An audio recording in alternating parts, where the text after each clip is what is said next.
It's the Telegraph. Desperate times call for desperate yet admirably ingenious measures, Nick. Yes, desperate Zimbabweans boiling nappies to get high in new drug craze. So drug users say sodium polyacrylate, is possibly the pronunciation, Steve will tell me later, the absorbent part of a nappy gets them high enough to carry on with their grim daily lives, which is such a sort of day-to-day phrase, their grim daily lives. I mean, it's a sort of horrific and sort of grimly amusing story at the same time. It says they scrape the nappies clean, then boil them, and a thickish white stuff emerges, as it so often does. And this is put into the bottom of jars and sold. And one bleak story here from Miriam, 23, saying that she took the nappy mixture to give her the courage to do sex work, which is the bleakest sentence yet on headliners. So this is, obviously the country's got massive economic problems. People have no money. They've resorted to smoking nappies. And it's known as the juice of Pampers, is what it's colloquially known as.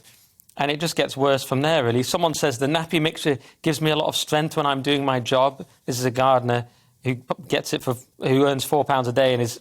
So anyway, it's people doing nappy drugs because they're broke. So firstly, they should, if it gets you high, they should have called it Pampas grass.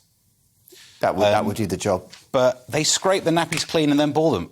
Why don't you use clean ones to begin with, fresh ones? Because if you want something that makes you feel better about your day, don't huff a dirty nappy. At least you'd feel like, at least I'm getting a clean one. I sniff a lot of nappies these days. Yes, you are the father of one. Congratulations. Thank you very much. Yeah. Little one, Steve Jr. is how old now? 8 weeks. Brilliant stuff. Yeah.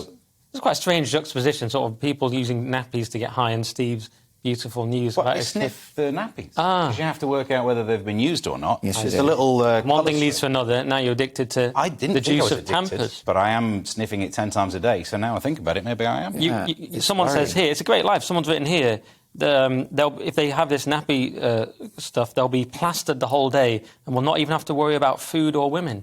What a life. Yeah. But it is at the same time... We can but dream. At the same time, it is a grimly serious... This is the problem with this show, we're on the edge because it is also a grimly... Do you know how this... Not to give viewers ideas, but do you know how this is imbibed? It goes into a jar. Do they eat it, smoke it? That's what I couldn't find throughout the article. Inject it? What happens? But the fact that it's in the jar makes me wonder if they do eat it. I don't know, Steve. What do you do? I just go raw, straight in, neat. Yeah. That's how I like it. But do Huggies give you the munchies?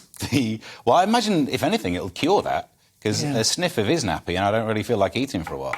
I also don't think that sodium polyacrylate could turn into any sort of psychoactive drug or anything.